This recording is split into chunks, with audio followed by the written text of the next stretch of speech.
Greetings, adventure. Welcome to the D20 Academy podcast. I'm Shiloh. And I'm Gabriel, and this week is episode 71, Tasha's Cauldron of Everything, Part 2.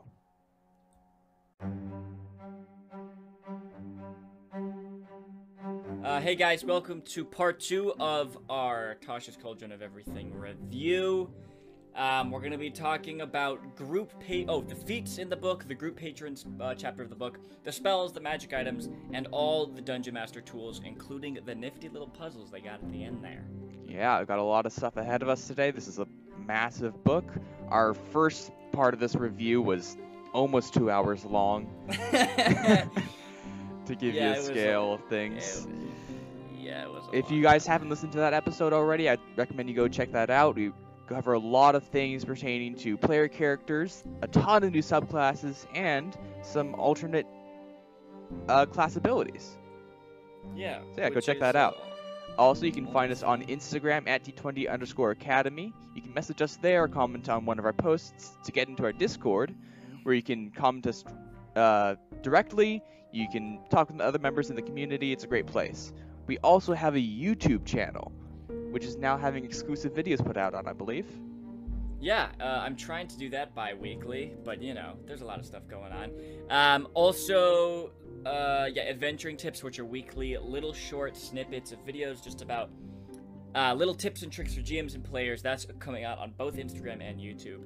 And of course, if you're a game master looking to start your own campaign, hop over to d20academy.com. I got a free video for you there that takes you through the whole process of building your own campaign. Alright, let's jump in.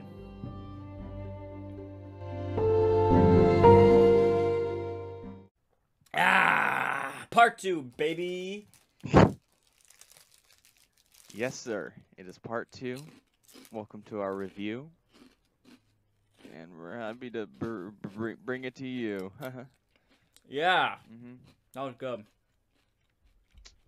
That was some Hernando rhyming right there. Alright. We're in the next chapter of the book. Yes, sir. It took us two hours to talk about the first chapter of the book. And now it's maybe going to take an hour to talk about the other, 5 chapters. Hopefully. So let's do it. Hopefully. We don't get caught up on something. Hopefully. We will. But that's what you guys come here for. If not, right, I don't know why. I don't know why. There's probably other people who have better reviews out there. Okay. Let's talk about the new feats real quick. All right. I think the most important thing here in this feat section is the chef. This just revolutionizes D&D. It changes everything forever. And I don't think I personally will ever be the same. It is kind of a once in a lifetime kind of moment, when you first look at the chef. It's very personal and emotional. For me it was, First I wept, then I laughed, then I got just really angry. It's hard to explain kind of the emotional power that this feat has, really. And I think people will just really, really be shocked. Indeed. It awoke something in me. Instead of the 7 stages of grief, I had the 7 stages of ecstasy. It's going to be controversial for sure. You know what I mean? It's going to start a lot of debates and, it's just, we will never be able to go back.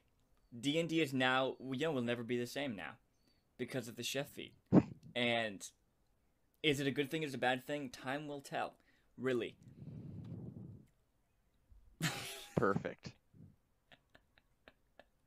All right, let's talk about the feast, including the chef. Yeah, we're going to talk about the chef, sure. All right. So we've got a lot of feats here. Yeah, a dozen maybe. Is it really that? Oh, yeah, you're right. It is a dozen.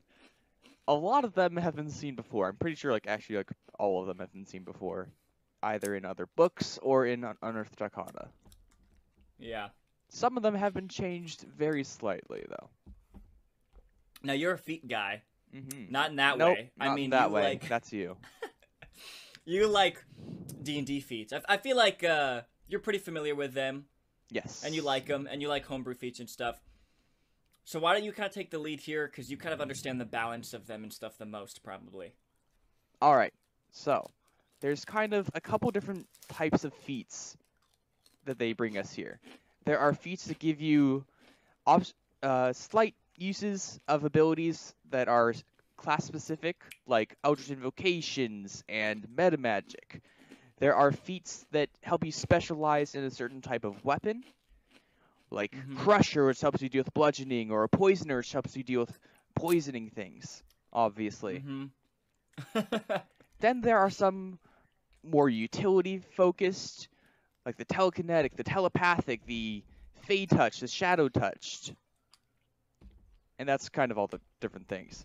But there's a wide array of area that this feat section covers.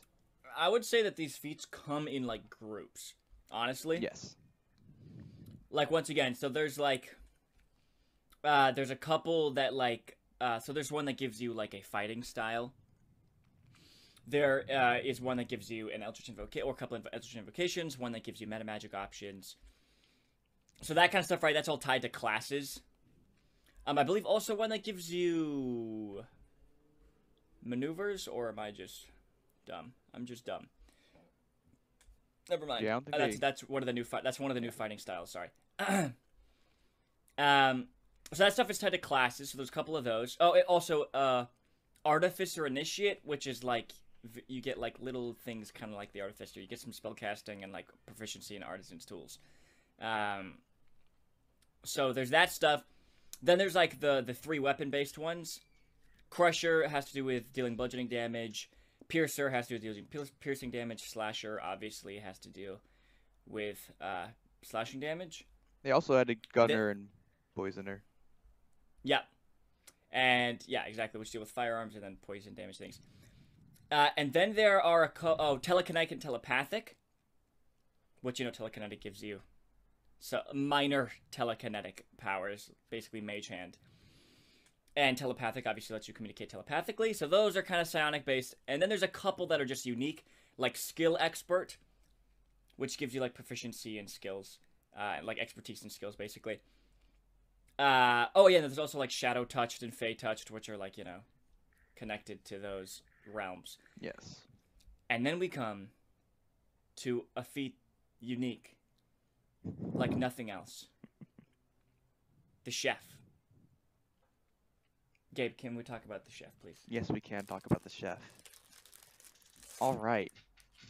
Starting off from just the name, chef. I just love the way that it looks.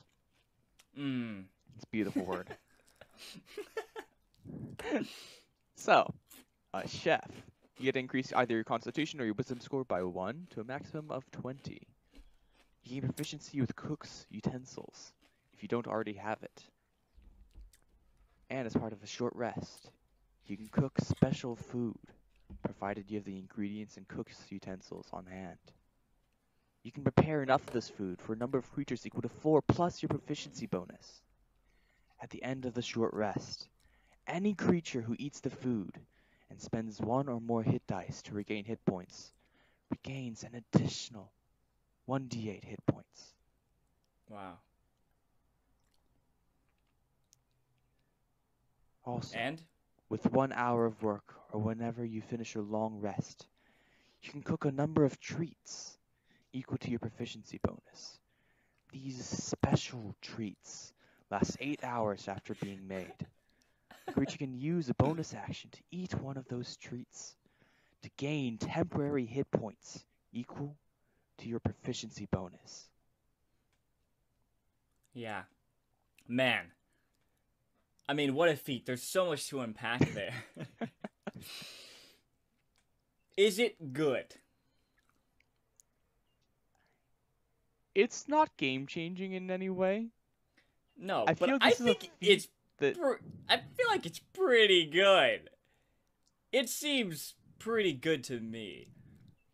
I mean, even the 10 hit points, that's almost as good as, like, that inspiring feat or whatever. Mm-hmm. Plus, you get to either increase your con or wisdom by 1, which is really big. Plus, yeah, you get that little, like, bonus short rest. Like, nobody cares. Song of Rest, you know, whatever. That's not a big deal, but I mean, it can be. Yeah, I Like, think I this mean, kind yeah, of it's not game breaking, belongs. it's not broken, but I think it's somewhere like in the middle of the power level of feats. Honestly, like it's above the it's a charismatic, inspiring Leader. leader or something. I forget what Yeah, that one from the yeah, core rulebook is called. It's better it's better than a lot of the feats in the core rulebook. To be honest, because a lot of them are just meh. I quite like it. It's pretty cool. I feel if you just want to pick it up, as always, if you like the idea that you're a chef, pick it up, obviously. that's the number one reason. It's not like a detriment to pick it up. Yeah, that's what I like about it. Yeah. Is feats help in narrowing your character, making them more unique and individual, and things like Fey touched, right, or Shadow touch, like you have a connection to like the Feywild or the Shadowfell or whatever. Like that's cool, right? Like that has to do with your character, not just like power wise, but also like flavor wise and role playing wise, right? And so if you want to like get your character the chef feat because they are like a chef, it's not detrimental because it's not a bad feat. So I agree. That's why, honestly, that's why I like it. Yeah, I Okay, quite like it. It's we've pretty already cool. spent too long on the chef feat. There are honestly cooler ones in this collection. Yes, But there are. There are. All right, you've we're already not gone gonna over go over Artificer every one of them. Initiate. It's pretty much you just get some spells from the Artificer and Artisan's tools. I don't want to jump though into the details of every single one. Yeah, we don't have to. But We don't have to. are there any standouts to you? Yes. One standout Okay. thing that I want to point out, this isn't a specific feat, but it applies to multiple of the feats in here. There are a couple feats that allow you to choose things like Eldritch Invocations or a fighting style. And these are cool. I like these feats. I really And do. one thing that it does really well is gives you the ability to change them at later on, Yep. like during the campaign. For the Eldritch Invocations, whenever you gain a level, you can replace the invocation you learned with another one from the Warlock class. This is especially helpful because there's certain ones in the Warlock class that you need to have like a higher level to be able to use. Yep. Same with like the fighting styles. You might learn that, like, oh, I actually want to change things up. So you can switch it every time you get to a level that gives you an ASI, which is very frequent if you're a fighter. Yeah. But you aren't a fighter. Just forget about that. I like that. I mean, you can take it. You can take it as a fighter or not as a fighter. I mean, Yes. You still get them a lot. Yeah, The Crusher, the meta magic Piercer, one. and Slasher ones, I quite like. It helps you narrow your focus if you want to do that. It's not like Yeah. how fighting styles used to work, where you are forced into a choice, and that choice is going to partially define your character forever. And it's a choice you're forced to make, and you might not even be drawn towards any one of the certain choices. You might just want to be specialized in them, but in the core rulebook, you don't have any way of changing them. You have a narrower selection of fighting styles, and you might find like later down the road, oh, I don't want to use a shield anymore, but I kind of have to, or else that ability is useless. Now we have the ability to switch them up and change them with the additional rules provided in this book, and that's quite nice. But these feats are entirely different. If you want to focus on something, you have the ability to focus on something. And I like these feats. And they're pretty good, too. I think they're all pretty balanced and good, honestly. None of these stand out as broken or really bad, in my opinion. Once again, it all depends. That's what feats are for, is they're optional things that you can take. And so it depends, like, what you need, in your campaign. So some are just better in specific circumstances or whatever, but, like, that's why you take feats. So yeah, I like them. I like feats in general, and these are cool ones, and I like the addition of them. Yeah, they're neat. All right. All right. There was Crusher. The first time that it was put out there was a bit OP, but they fixed it. It no longer knocks people prone. What did it? Oh, it knocked people prone. It had this weird thing of like you roll a crit, and if the lower number would have hit anyway, or if you rolled with advantage and the lower number hit anyway, then you knock them prone with like no saving throw. So like it was just Yeah. really good for barbarians. Yeah. I kind of remember something like that. Yeah, I love the half class ones where you can get some meta magic options or a fighting style or invocation. I don't know. That's just really cool to me. I like that a lot. Yes. One thing that we have to touch on, of course, is the poisoner. It makes poison a little bit better, not good enough though. Yeah, Still sad already. poison damage. Still a sad poison damage. Indeed. And the poison Okay, condition. let's talk about group patrons. Group So this patrons. is what the second chapter of the book is dedicated to. I mean, is group patrons the best word for this? I don't know. Yeah. Basically, a group patron is like a organization or an individual that that the party works with or works for. So, for example, like a guild in the Forgotten Realms, like the Harpers or the Zentarim, or like a king, or an ancient being like a golden dragon or something. It could be an individual, could be an organization, someone or something that the party, kind of works for or works alongside or whatever. Yeah. And go ahead. And I like the idea. I just think patrons is the wrong word because you've already got that with warlocks. Yeah, it's a little confusing. Yeah. Just find I a can see different how it word. could be confusing. Yeah, I just don't really like that. But, whatever. Pretty minor. Now, obviously, you could already have had these in your campaigns. This isn't like a revolutionary new system. Um, and I honestly don't think they went far enough because we'll go through kind of how it works here. But they have like this little system that they've kind of built where you choose what kind of patron it is, whether maybe it's an academy or a guild or a criminal syndicate. And then, depending on that, they can give you, like, perks or different, like, adventures or, quests or whatever that they might give you. Or rewards or whatever. I think they just scratched the surface of it, and I think if you're going to dedicate a whole chapter to this in your new source book and make it, like, a thing, I say go all in. Make it its own, like, system. Because I just think it's just not enough. That you've already been doing a lot of the stuff they even talk about in this book in your story anyway, like in your campaign anyway. So yeah, I don't know. Okay, what a random thing is this little thing that they talk about at the beginning of the chapter called group assistance. Mm-hmm. Basically, now that your adventuring group has a common purpose because you're all like working for the same, patron. Every member of the party each session can get advantage. Oh no, sorry, not each session. Every day can get advantage on a d20 roll if they can see each other or hear each other. Yeah, I it's don't know, just it's just weird. random. It feels like tacked on. Like, oh yeah, I can give them this little thing too. Yeah, that's not what I meant by like make its own system. Like I don't like it's just kind of random and like you have to keep track of it and I don't know. It's just random.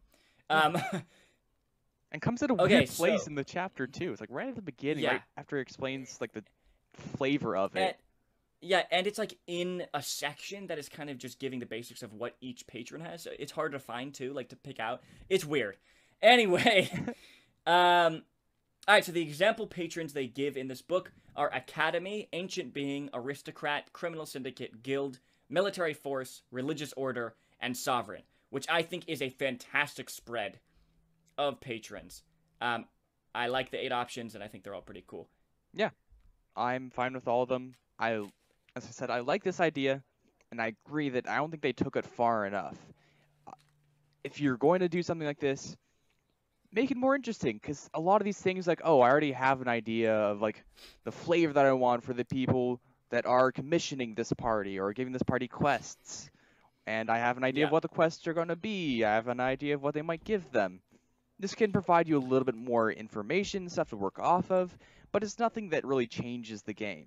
I wish it was more like the piety system introduced in Theros I was just about to say, with the like the guild system in gods. Ravnica. I love the piety system in Theros. Go listen to our Theros review if you want to hear more Yeah, about that. and It's like, really cool. yeah, it's so cool. But that piety system is also very similar to the guild system in Ravnica, which I think fits this more. Yeah, make it like the guild system in Ravnica. Build off of that with the feedback that you've gotten from people about that, I would say. Let's just look at the Academy, the first one, for an example, and kind of talk about what it has, because all of them follow this same thing. We'll talk about what we like and we don't like. At the beginning, you have a snarky little Karen quote from Tasha, of course, that, you know, I can go without. We have a description, you know, just a description of, like, what an academy is and what it's like for them to be the patron of your party. All right, then for each of these patrons, there are different types. And it gives you a D6 table if you want to roll, or just if you want to choose from the table or make up your own. For example, it could be like a boarding school, it could be an arcane enclave, it could be a secret monastery, it could be an elite institute, it could be a museum. What kind of academy this is, right? Maybe they're a, you know, like just a school. Maybe they are a order of wizards who care about arcane things. Maybe they care about eldritch things. Maybe they're a monastery of scribes trying to gather information. Maybe whatever they're it a is. culinary school. Hey, let's go! Actually, guys, fun fact. The community college I went to has a really good culinary institute. And one time, they had, like, a little fair in the, like, the main, like, lawn area, and, like, you got to, like, try some of the food for free, and, like, it was really dank. Just want to say, that was a really good experience. Yeah, I just want to impart that on you guys. So, whatever. So, we figure out its type, right, within, like, you figure out the niche, and all of the, patrons have this. So, for Ancient Being, you know, is it a dragon? Is it a lich? Whatever. Next, you have perks, which is the right idea, they just didn't go far enough with it. There's a couple different perks you can get for working with them, right?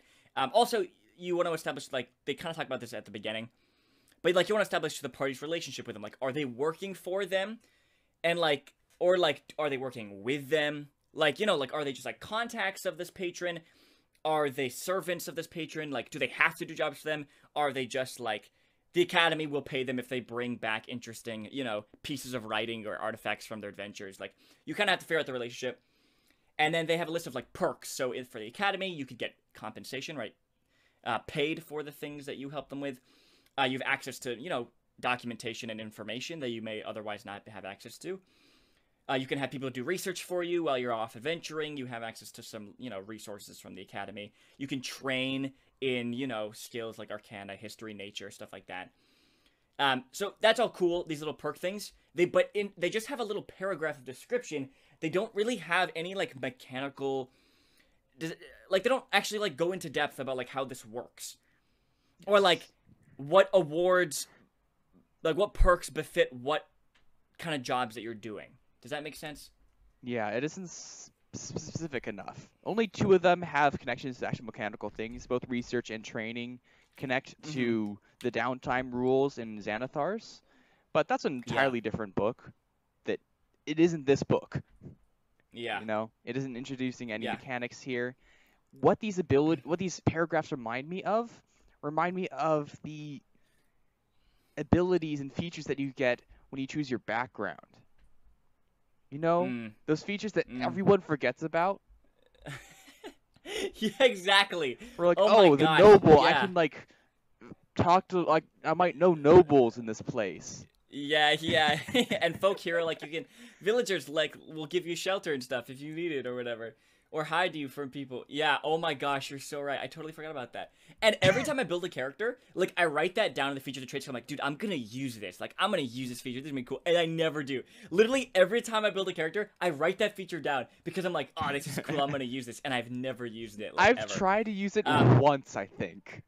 Yeah, you're 100% right. But, yeah, but what I'm saying is, for compensation, like, this little paragraph they have about, like, you know, if you... Like, they might pay you for the work or whatever. Now, give a list of stuff. Like, researching things for them is worth approximately this GP range. Bringing back a common magic item, an uncommon magic item, whatever, from your travels, right? Bringing back information. Here are the different levels of information you might bring back.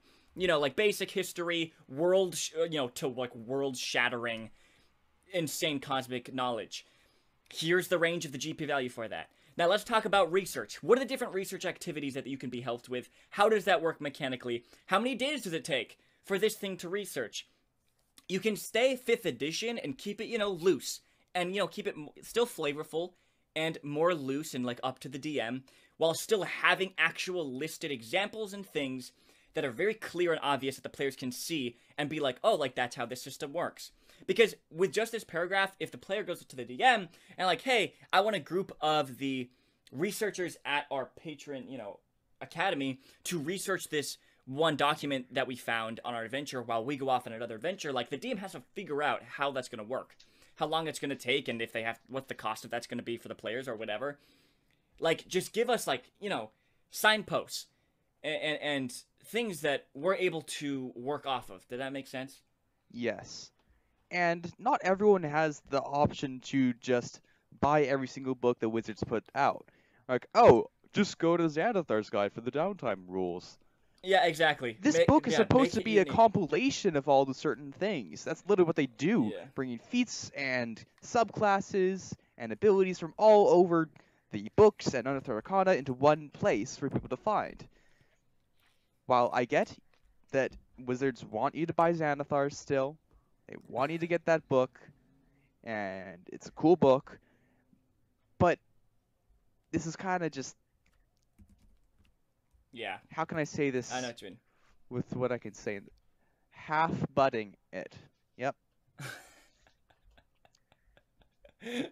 Half-butting it. Yes. Yes, half-assing it, yeah. Okay, let's talk about the next up after perks, which is there. Now, we don't want to, hammer on it too hard. I like that they have this included to give inspiration for DMs and players on how they can deal with group patrons. I just don't think they go deep enough. That it toes the line between not even being needed, because honestly, a lot of this stuff is pretty obvious, to, it's towing the line, some of this stuff is cool and it can give inspiration, it's just not there enough that I feel like it's super useful. I would even suggest, even if you have to cut down some of the examples, you can cut out, the Criminal Syndicate or the Aristocrat or whatever, or group things together more, in exchange for detailing each of these more. For building deeper rather than wider. Yes. Okay, you want to talk about the contact? Alright, so, in addition to all the perks and different types of patrons that you might have, it also lists a table that you can roll on or choose from of different contacts that you might have within the organization that you work for. You might... Am I wrong? Wait. No, it's kind of like the contact is kind of like the person who's kind of like the intermediary between the party and the... Yeah. I was read a word and I thought I completely was going on the wrong track. Yes. So there's a couple different options here, or you can roll randomly on it to choose one. And I guess it's there. They're from contacts. Yeah. It's kind of weird. So, let's look at some of the Academy contacts here. One is Harried Functionary. A disinterested secretary conveys written correspondence to you from an exceptionally busy or aloof senior faculty member. Okay. Infatuated Tourist. A flirtatious visiting scholar perceives your every report and donated discovery as a personal gift. Spectral Fragment. A haunted piece of the Academy's collection compels you to complete its secret research. It's just kind of weird. It's cool that these are, unique and kind of, inspiring and, in their own ways. It's just a little weird. Yeah. I don't know. It's I don't know if this is the place where you get specific. I don't know. It's kind of strange to me, but whatever. Really minor. Once again, it doesn't really, talk about anything mechanically. Don't know if it really has to, honestly. It's fine. Whatever. I don't think the contact is too important. I'm just still hung up on Infatuated Tourist. Yeah, it's just weird. Just weird. Okay, then they have something. How do I explain this? They all have different names. So in the Academy, they're called factotums, and in the Ancient Being, they're called operatives and stuff like that. Basically, it's who are you in this? Who are the players in this, this place? I don't know even how to explain it. For example, for the academy, maybe you are a student, or a groundskeeper, or a professor, or a researcher, or a financer, or a expert speaker. And then for each of these, it gives a list of backgrounds that possible players have if they are this role. This is really nice and really cool, and I kind of like it. I just kind of wish they had like a bit of a description for each of these roles. Yeah, like what do you do within the organization? Yeah, I don't know. It's cool that they have a list of like student, groundskeeper, professor, but they don't even have any description of like what that means. Yes, you kind of know what that means, but for not all of these you understand.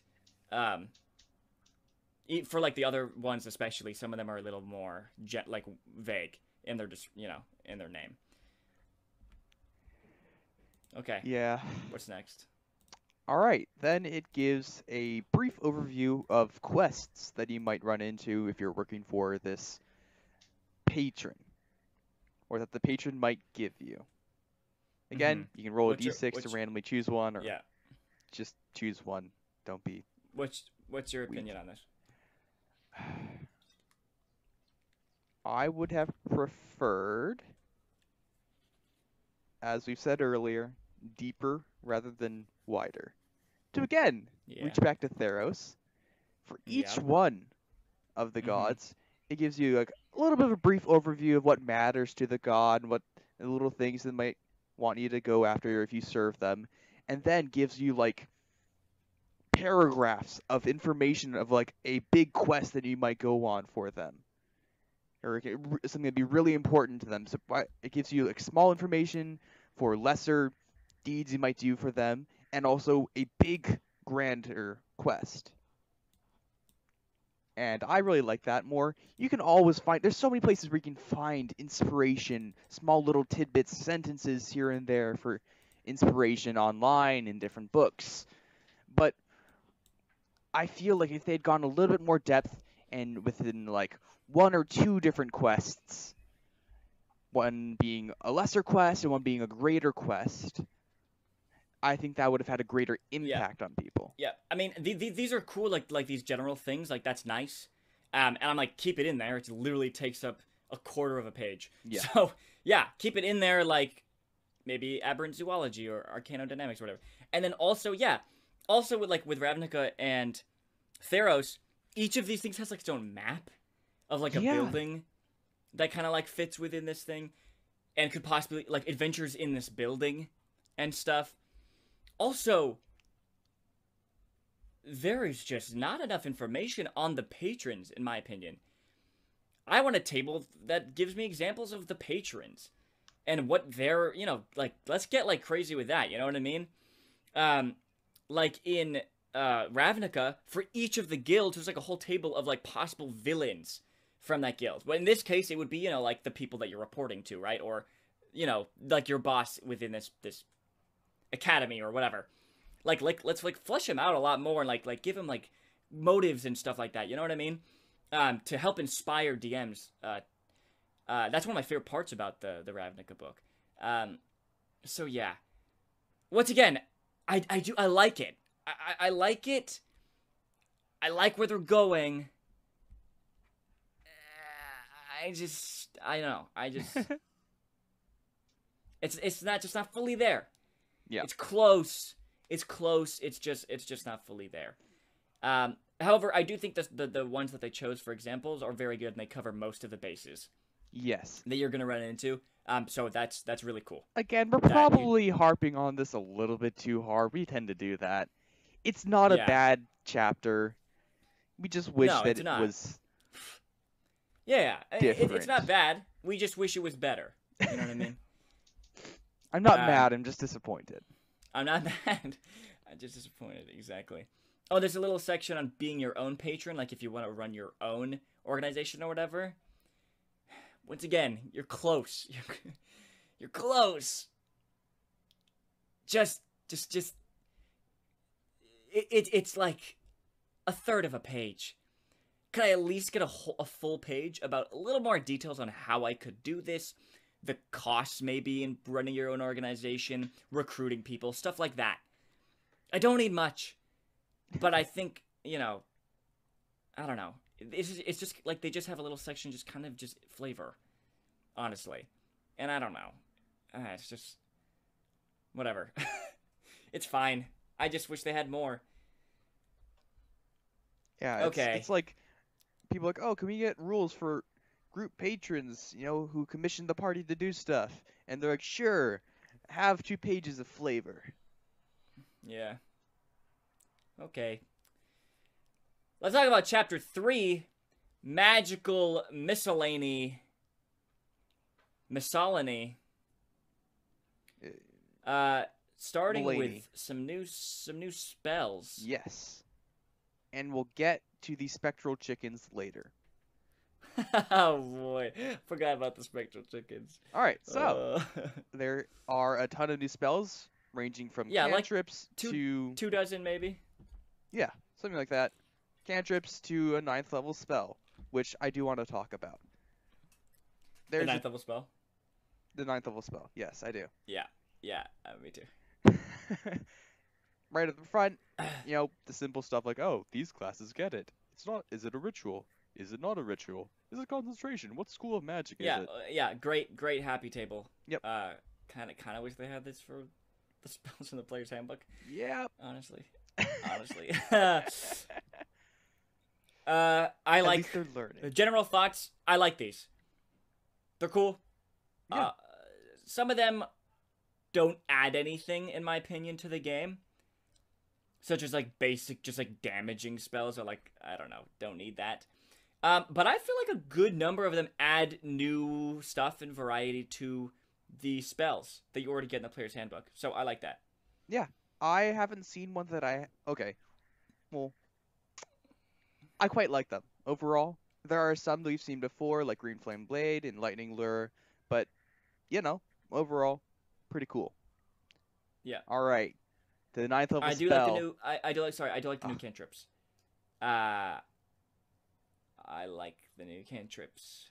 Yeah. All right, sick. I like cantrips. Can we talk about super? Oh God, I can't remember the spell now. Blade of Disaster. No, I can see that. It's right in front of my face. Dream of the Blue Veil. Nope. What are you talking Core about? rulebook spell. What's the spell we hate? Time Stop? The other What one. are you talking about? The 2nd level one. The 2nd level spell that does what? Just forget What are about you it. talking You talk. I look. Oh, weapon. Spiritual weapon. Thank you. We don't hate it. We love it so much that we hate it. Yes. They give us a super spiritual weapon. Yeah, for 9th level. And whoa. It's a 9th level spell. Boy, is it a 9th level spell. Blade of Disaster. Yeah, it's basically spiritual weapon, except instead of like a spiritual weapon made of radiance, it's a blade-shaped planar rift. That's only 3 feet long, which is kind of weird. I feel like you just make it huge in anime. But anyway, yeah, it deals 40-12 force damage, and it crits on 18, 19, and 20, and on a crit it deals an extra 8d12 force damage. Meaning when you crit, you roll 12d12 force damage and double it. And you can make 2 attacks with it per bonus action. Yes, per bonus action. It's a bonus action. And it can pass through any barrier, including a wall of force. Oh. I mean, whatever. 9th level spell. It's supposed to be bomb. Like, yeah, whatever. I know. Let's not. Yeah, like whatever. I think it's funny that for the 9th level spell we get a super spiritual weapon. Yeah. Honestly, I'm not a big fan of stuff like that. I like saving 9th level spells for really unique, powerful, like non like damage dealing kind of things. Like Wish and stuff. I think like Time Stop. We love Time Stop. Like Time Stop, the greatest spell of all time. Stop. Yeah, they're all fine. They're all cool. There's a lot of spells. There's also a pretty nice array, like level-wise. I think there's not each level, but mostly each level of spell, which is really cool. And also quite a few for each class as well, which is nice. Yep. Very cool. Let's talk about a standout spell. All right. You Dream of lead the Blue off. Veil. You lead off, yeah. Dream of the Blue Veil is a 7th level conjuration spell. It takes 10 minutes to cast. The range is 20 feet. And the components are verbal, somatic, and material.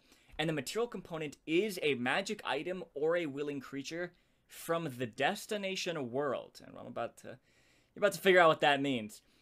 The duration is 6 hours. You and up to 8 willing creatures within range fall unconscious for the spell's duration, which is 6 hours, and experience visions of another world on the material plane, such as Orth, Toril, Kryn, or Eberron. If the spell reaches its full duration, the visions conclude with each of you encountering and pulling back a mysterious blue curtain. The spell then ends with you mentally and physically transported to the world that was in the visions. To cast a spell, you must have a magic item that originated to the world you wish to reach, and you must be aware of the world's existence, even if you don't know the world's name. Your destination in the other world is a safe location within 1 mile of where the magic item was created. Alternatively, you can cast a spell if one of the affected creatures was born on the other world, which causes your destination to be a safe location within 1 mile of where that creature was born. The spell ends early on a creature if that creature takes any damage, and the creatures are transported. If you take any damage, the spell ends for you and all the creatures, with none of you being transported. What a spell. Yeah. What a spell. I mean, this is out there. And I love it. Yeah, this is a kind of like make or break campaign spell. You can't just toss this into every single game that you run. Yeah. It's like Wish. Like, you have to be careful with, like, Wish. It's like, okay, no. Wish is not a good example. It's like the deck of many things. Yeah. You don't just throw the deck of many things into a dungeon. You know what I mean? You have to understand your campaign setting, and your play group to throw in a deck of many things. This spell is the same. Just because it's on the Bard, Sorcerer, Warlock, and Wizard spell list does not mean that anyone in your party of those classes should have this on their spell list, because, you know, this is a big deal. This is a big deal, going to a different world in material plane. Basically a different campaign setting. Yeah. Essentially, yeah. I love that there's a spell for it. I love that it's 7th and not 8th or 9th, which means that you can actually do this earlier in your campaign, you know, rather than, like, the late game. Yeah. Or, you know, find an NPC mage who has this spell. I just love, like, just the possibilities that it opens up. Because, like, yes, you can do this. Like, obviously, we were always able to, like, do this with whatever. But now it's, like, a canonical, like, actual spell. You know? Yeah. I really like it. The flavor of it is really cool, too. It's not just you get teleported there, end of paragraph. Yeah, you dream, and then you find a blue veil, and you pull it back, and you step out into that world for real. I mean, it's so rich with flavor. It's just the concept of it. I just love it. That in your dream, you step through this veil, and then you're there physically. Like, oh, that's so cool. But it's awesome. And I like that, like, you know, like, you need the magic item, or, you know, the willing creature from the destination world. Thank God they have that, so that you, you know, the DM has to have put one of those things in the campaign, so no one can just cast this and travel to any campaign setting and set any campaign off the rails. Yep. Honestly, don't know if players will be doing this much, but, you know, having NPCs use this, or, you know, magic items that do this or whatever, like gateways or whatever, really cool, really interesting. I love it. I love the flavor of it, and I just love that there's now, like, an actual canonical spell. I feel like this works really well as, like, a scroll. It's like a spell scroll, you know? Like a once. Mm-hmm. See, if we had just known this spell was going to be released, me and Brendan didn't have to do that whole thing. Mixing our campaign settings together. Anyway, a lot of cool spells. A lot of nifty spells. That's all nice. Magic items. There are so many. Oh, sorry. There are a couple more spells I want to talk about. Oh, okay. There's a ton of new summon spells. Summon Apparition, Summon Beast, Summon Celestial, Summon Construct, Summon Elemental Spirit, Summon Fae, Summon Fiend, Summon Shadow Spawn, Summon Undead. So a lot. Each of these, though, instead of saying, like, choose an undead from whatever, it gives you a stat block of the thing, which is so nice. Yep, thumbs up. And these all are, like, balanced and nice. I just love that there's now a bigger variety in summon spells. Because there's like beasts in the player's handbook, was like beasts and then like fey creatures, but there's only like 4 fey creatures in the monster manual. And only like 2 of those were at a challenge rating that you could even summon, so that was kind of a weird deal. But I love that there's now a bigger variety in summon spells. The only problem I have with it is, of course, the fact that it's a summon spell. But no, not actually. Because you are, it's just creating 1 creature. One of my biggest problems with summon spells, like summon beasts or whatever, is you can summon like up to like 8, warthogs or whatever. And now the DM has to keep track of even more things, and just keeping track of more things, more initiative, more turns, making combat even longer. I just don't like that about summon spells. But these ones just have 1 stat block and stuff. Yeah. And it's nice. And I just like it. And all the stat blocks I think are also really fun and unique. Also, honestly. So it's cool. Yeah, thumbs up. Good summon spells for once. Yep. Okay, now we gotta talk about magic chickens. Magic chickens. Otherwise known as personalizing spells. This is a third of a page, couple paragraphs here, describing how No, you it's can like make. it's half a page. It's half a page. All right. Moves it to the next page. Yeah. I think the takeaway is that you can make your magic missiles look like chickens. It's just giving you some ideas to spice up your spells and how you can customize them. It's just saying, like, I really like it. Basically, it's just saying that, like, when you cast a spell, like, you as a player, like, take the initiative and, like, explain how the magic manifests in regards to your character. So if you are, like, sea-themed, then certain spells might have more, like, like, spectral, like, seaweed or whatever, shell, like, whatever it is. Just so that they fit your character more, and it's just really fun. Like just they're saying just like tweak the flavor of each spell to fit with you, and your character. But there's a weird fascination with chickens, and let's talk about that. Yeah, I like this. I really like this. This has always been a thing that I like. Personalizing your spells. Great. Yes. Just in like yes. little things here, not changing the way that the spell works, but just adding some spice and flavor. Or like changing the damage type or whatever. Yeah. Right. It's just it's just flavor stuff, and I like it, and I like putting the initiative on the players as well. Yeah, it's fine. There's just a weird fascination with chickens here that me and Gabe are trying to understand. First of all, personalizing spells, of course. At the beginning of this section, we get a note from Tasha. Mm-hmm. Let me read it to you. When I first learned magic from Baba Yaga, who, by the way, Tasha is Baba Yaga's adopted daughter, I couldn't help but add spectral chicken legs to all my spells. This is because Baba Yaga's hut has chicken legs. She said she wasn't a fan, but I caught her grinning a few times. So of course I still add those legs. What use is magic if you can't harness it to amuse your mom? Thank you, Tasha, as always. And then we get this art piece of this little gosh, gnome farmer. Yeah. Hurling green spectral chickens from atop a hay bale at this very surprised looking gnoll. There is literally a half-page art piece.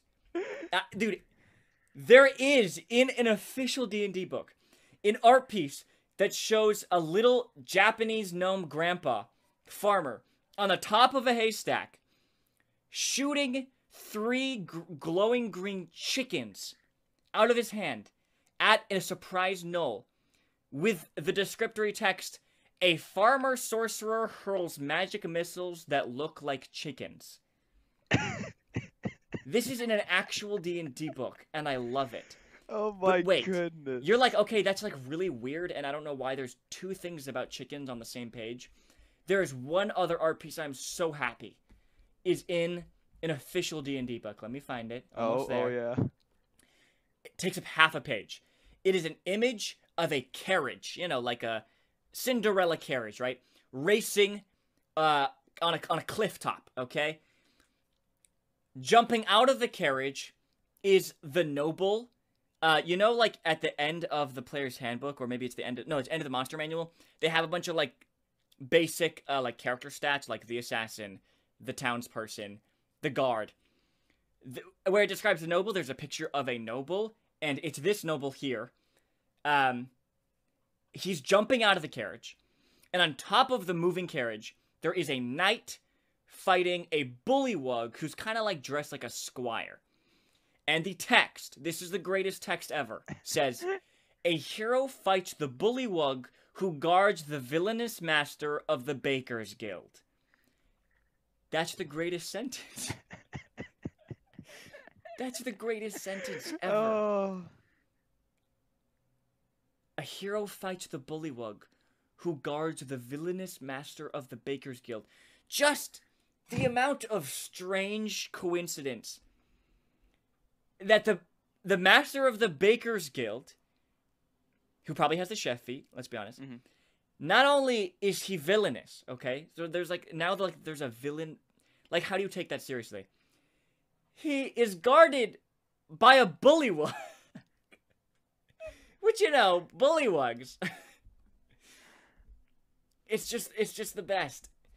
We get that art piece and also an art piece of a farmer shooting chicken magic missiles. What is going on?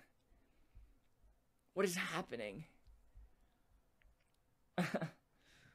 Wow. Alright. Well done. We have two options. Yeah, we have two options. Either we race through magic items and DM tools, or do we save it for the next episode? Do you think we have enough content to talk about those two things in another episode? Content? I know we can talk for however long about these things. I'm wondering how convoluted it will get, though. That is always the question. Because we're nearing an hour now. But should. Do we race through magic items and DM tools, or do we save those for another episode? And like flesh each of them out a bit more. I'm fine with either option.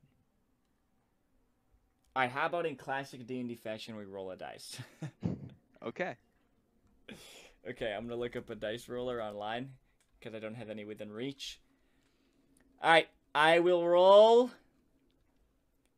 what's your favorite kind of dice? Let's go with the underused D12. D12. I knew you were going to do D12. I was thinking that too, because, let's be honest, dude, D12s, they're so nice. If it's an odd number, we're pushing through. If it's an even number, we're saving it for the next episode. Okay. Alright, you ready? Yep. Wait, okay. It's an odd number, we're pushing through. We're pushing through, baby. Alright, magic items. It was a 9. Let's talk about magic items. Alright, so we've got a lot of magic items here. A ton. A ton of magic items. Oh my gosh. Ranging from common all the way to artifacts. Yep. Bada bing, bada boom, we start off with maybe the best with magic tattoos. Yeah. You can get magic tattoos, this is great. Yeah, were these in Eberron? I'm not sure if these were like originated in the Eberron book. I know that I saw this in Unearthed Arcana. Okay. I know that's in I think Eberron has like dragon marks or something. Yeah. Maybe that's what I'm thinking of.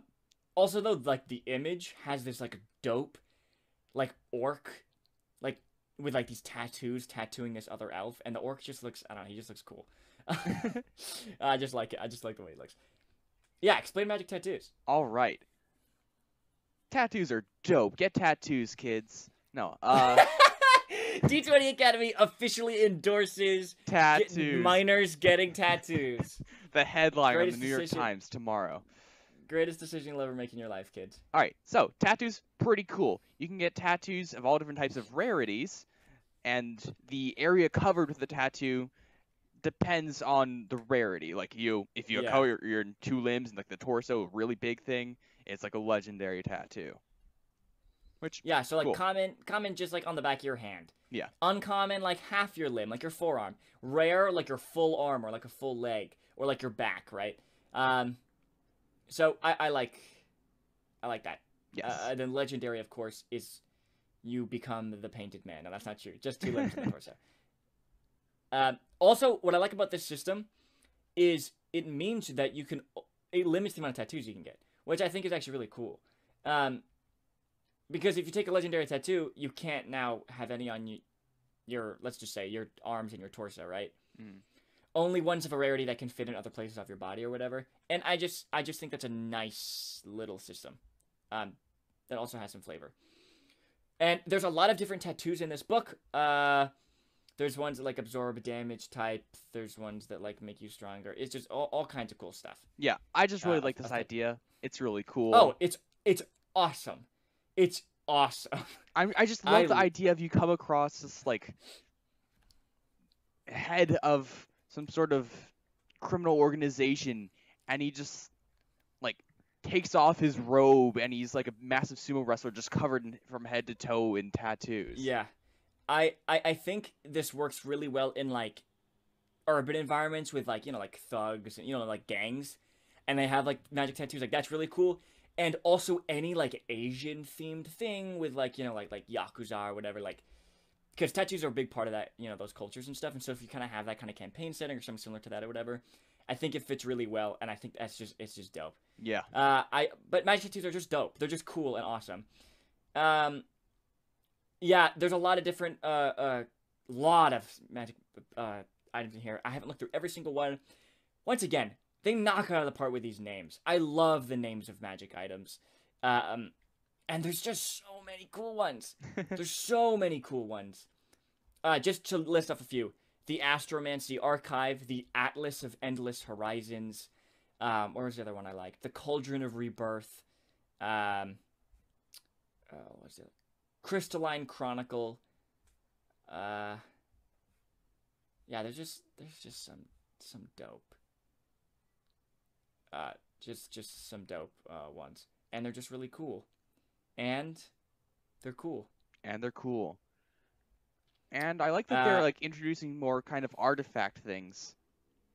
Yeah, there's magic items. There's quite a few new artifacts, and I love them. I love the detail. Each one gets like a full page. Yeah. Of different little features that it does and stuff, and I just love that. I like artifacts in general. They're really fun. I love like the beneficial and detrimental properties system. That's cool to me. And just each of these artifacts is just so unique. Like my favorite, Baba Yaga's Mortar and Pestle, which is like, is it like a mount? No, it's not. Okay. I thought it was like I started looking through it because I was just like, okay, I saw the name. I need to look at this. Yeah, so basically, it's like a little mortar and pestle or whatever. Not very little. But you can make it like, it grows. It grows inside. Inside as you like put stuff in it. And you can like write it. There's an image of a hag in the now I'm confused. The mortar. And holding like the pestle like an oar. And I just imagine him like soaring through the sky, like in like using it as like a flying device. I just love it. You can like write it. It's so cool. Okay, I have the weirdest mental connection. Just looking at this makes me think of when you use like the thimble as your symbol in Monopoly. Is that the? Yeah, that's a weird connection. Yeah. All right, continuing on with the magic items. Huh? Yeah. Anyway, there's a lot of cool ones. The tattoos obviously are awesome. Yeah, cool. Another deck too, a Taroka deck, which is really cool. And a mech suit. Oh yeah, I totally forgot about that one. That's right. So those are all cool. Just kind of like the apparatus of Qualish in the DMG. Okay, finally we come to Chapter 4, Dungeon Master Tools. How do you feel about? Okay, what's like your overview of it? Of the whole chapter? Yeah, like what's your feelings about it? All right, as a dungeon master myself, who has done lots of DMing, I like it. I like a lot of the new stuff it adds. Yeah, I don't know what else I would have asked for, honestly. Actually. I still want a DMG, or the information that should be in the DMG. I would love chapters on how to build campaigns and adventures and stuff, and really go into depth to that to help dungeon masters do that. I think they are very lacking in official material that actually explains how that works and how to do that successfully and stuff.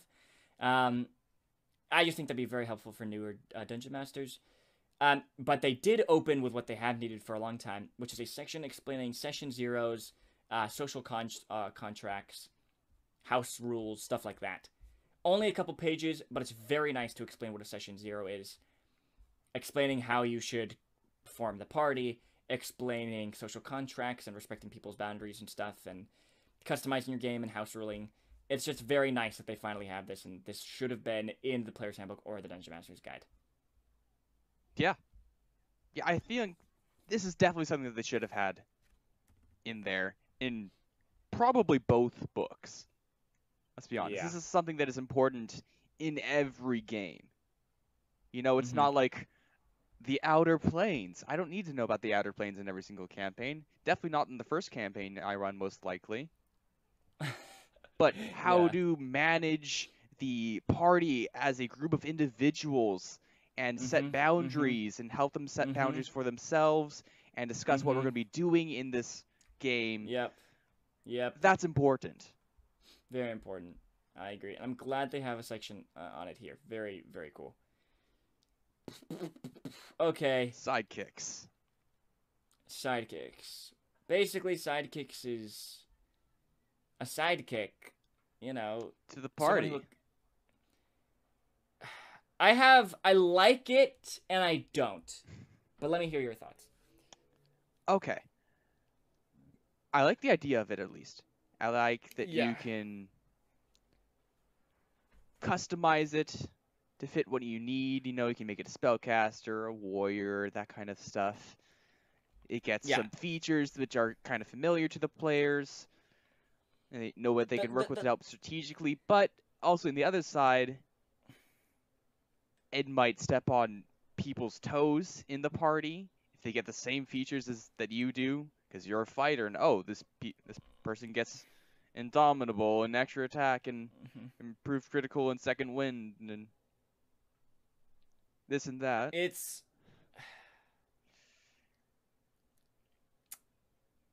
Building the sidekick is fun and cool.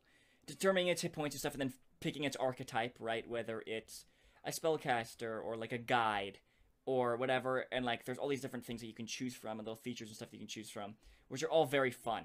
And the process of building them is very cool. And I think it can be a fun experience for the players and the DM to do together or whatever.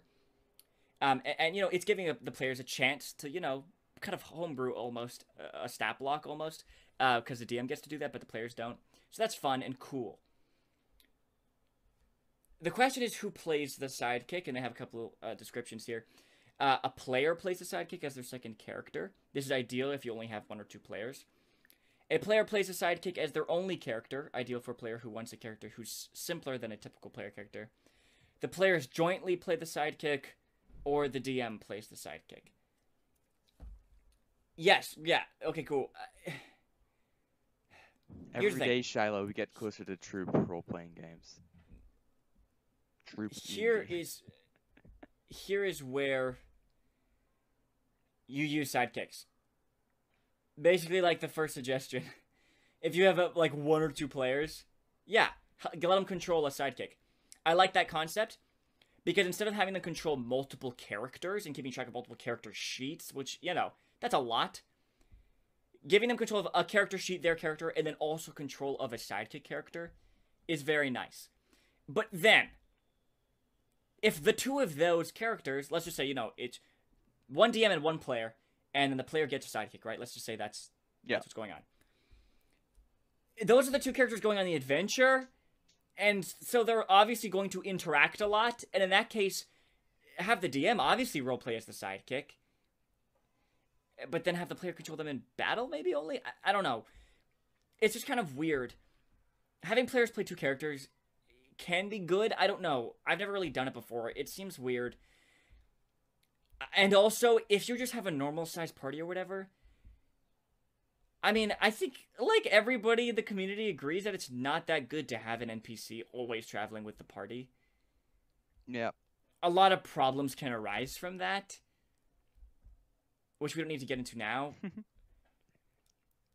I like this, and if you need this and you want this, that's awesome. I love that there's now a really cool, nice, simple system for you here that looks cool and works great and looks fun. Just implementation-wise, I'm not really sure how you go about this. Fair enough. Yeah. If you keep these That's all. sidekicks as just NPCs that come and go, that the party can meet, do a short adventure with, and then they run into them later sometime later down the campaign. That's cool. You can help get some ideas for what you want the sidekick to be able to do, their abilities, their power level, stuff like that. I think this is helpful for that. You also get this really derpy art piece on page 147 with the most like ragtag group of sidekicks imaginable. But that's not important. What's important is that, hey, at least they added some sort of system and rules here.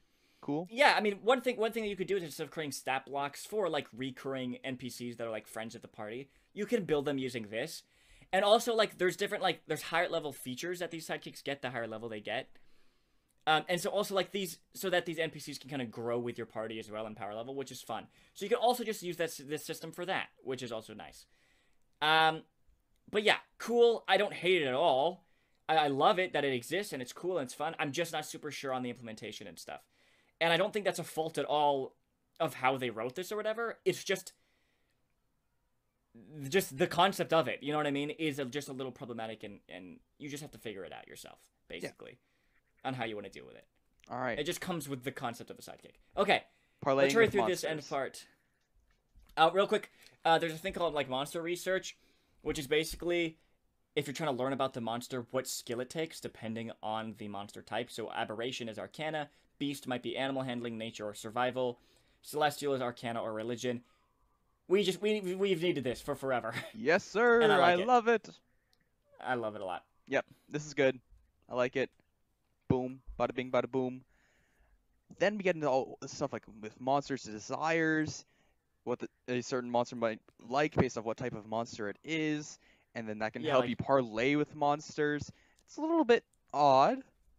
Yeah, like but offering a fiend a soul or offering a beast a piece of, food or whatever. It's a little bit odd, but I like it. It's fine. Yeah, it's kind of weird, and some of these, they definitely ran out of ideas. Yeah. And it's kind of weird. But yeah, sure, whatever. Cool, if it helps you, it helps you, whatever. Environmental hazards now, like, goes into, like, a bunch of different, like, areas. Like, if it's, like, a blessed radiance, for example, like, if you're in an area that's blessed, right? Or a place in the far realm, or a haunted location, or an infested location. And for each one, they have a description kind of explaining it. And then they have a table of effects, a D100 table of effects that may appear. Depending on what kind of area this is. But when do these effects trigger? They also have a couple things that trigger events. So, for example, a good one's haunted. That's a good example.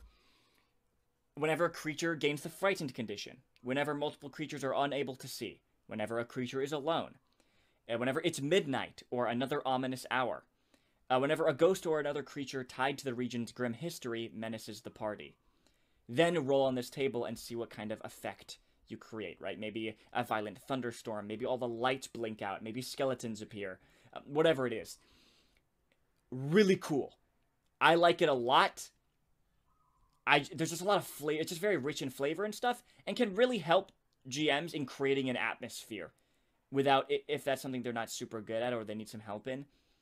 Rolling on this table or whatever is just a great way to create an atmosphere in this area to really make it feel unique, and I like that a lot. Yeah, these are all really cool. They come with some cool art pieces as well. I just really like how this can help you set the scene, set the mood for a certain adventure, for a campaign, for just a specific house that the players are in. Yeah. On so many different scales, really you can cool. use as so many different ideas, and they all get a good paragraph with describing the effect. I like it. It's really cool. Yep. Then there's a list of magical phenomena such as eldritch storms, emotional echoes, enchanted springs, magical mushrooms, and each of these has like a list or a table of things that you can choose from that all have kind of different effects or whatever. Cool, rich in flavor and stuff. One of my favorite is the mimic colony, Oh which is yeah. basically like a ton of mimics get together and together create like a town. Like some pretend to be buildings, some pretend to be the chest, some pretend to be silverware, some are the roads, right? And the art piece attached to it is so cool. It's like these two women sitting on this balcony at this table, and just everything is a mimic. The roof above them has teeth, the flower pots are mimics, the mugs that they're drinking out of are mimics, the chairs, the chest nearby. It's just, I love It that. just evokes this really interesting feeling to me. Yeah, I like it. just the concept of the characters coming across an entire town made of mimics is so cool. And then what makes it cooler is the people that live there and their like symbiotic relationship that they formed with the mimics or whatever. Like I love that, dude. I think it's so cool. What a fun concept. Now we have a little chapter on not chapter, section on natural hazards, avalanches and stuff, and then falling into water and falling onto a creature. But lo and behold, no falling rules, which makes me think that they're sticking with their immediately fall 500 feet rule. Don't get We me have started run on into immediately falling falling rules. 500 feet. That's just We come in we run into situations where we need falling rules. Honestly, like more often than I thought we would in our D&D games. And like it's been hard to even find rules that existed in D&D like 5e like, and then when the ones that do are like what? And I just need good falling rules, please. How hard is it? Okay. okay. Puzzles. Last thing. Yeah. Have you looked at these? I have skimmed over them. I looked at the names, some of the ideas that they present here. I haven't like read every single puzzle, but Yeah, I've I not know read every what's single in puzzle here, either, but I've gone through most of them. and I like it. There's a lot. I love it.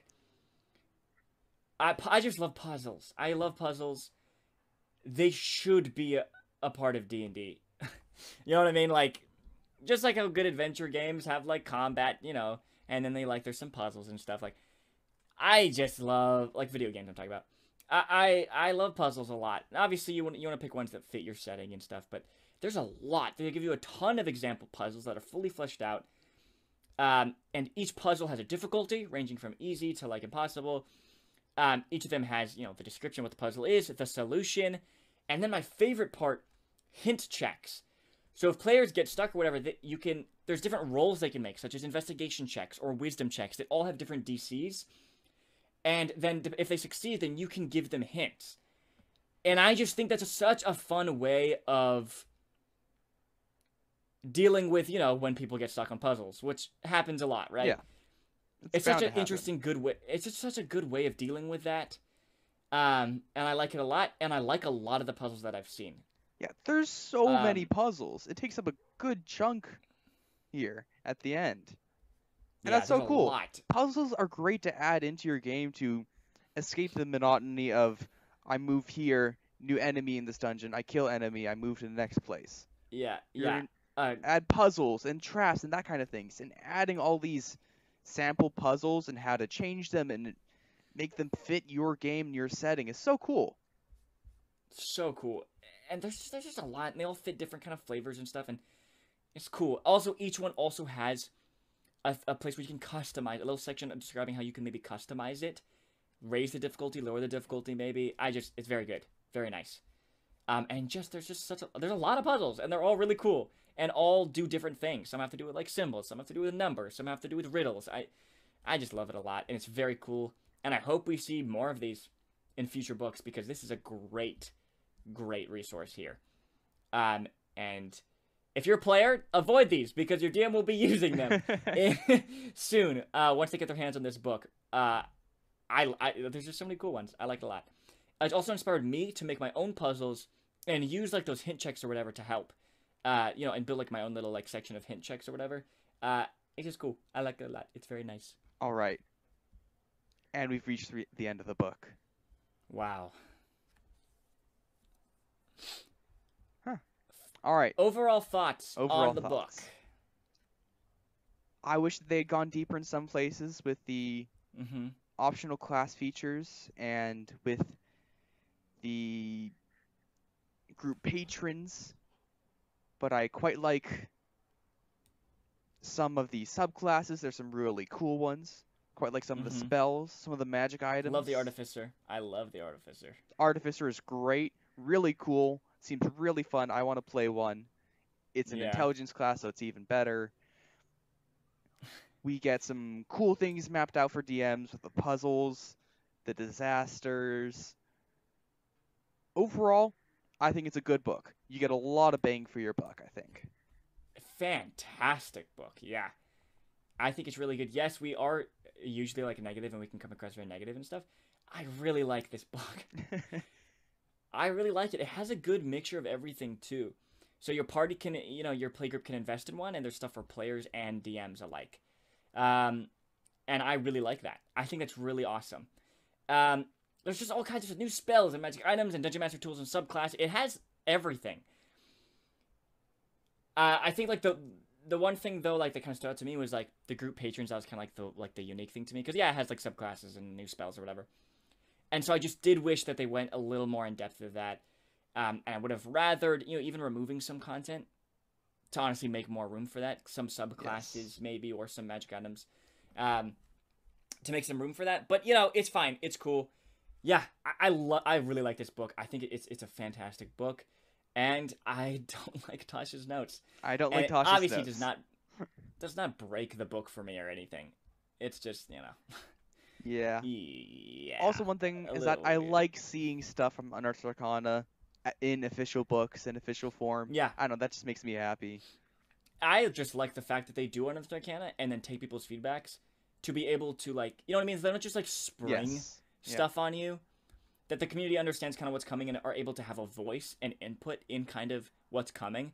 And I really like that. And I applaud Wizards for that, because it's just a fantastic way to interact with your audience and keep them liking you. And also making things that people want. You know what I mean? Yes. Really awesome. I love it. Great book. Fantastic. Like it better than Xanathar's, personally.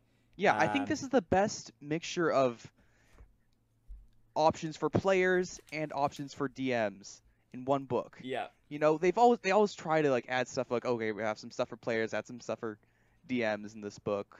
And I think this Yeah. is the best version of that we've gotten for 5th edition. Yeah, this is great. Probably like one of the main source books. Like, Yes. I mean, what am I saying? That's one of the best, like, side books, not a source book. One of the best, like, side books that are not one of the main 3, for sure. Yeah. All right.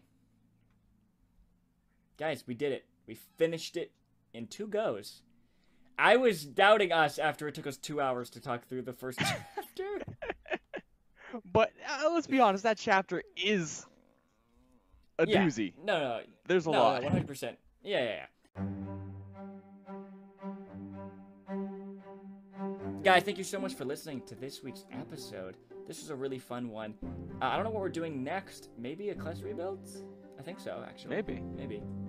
What's next? Monk. Monk.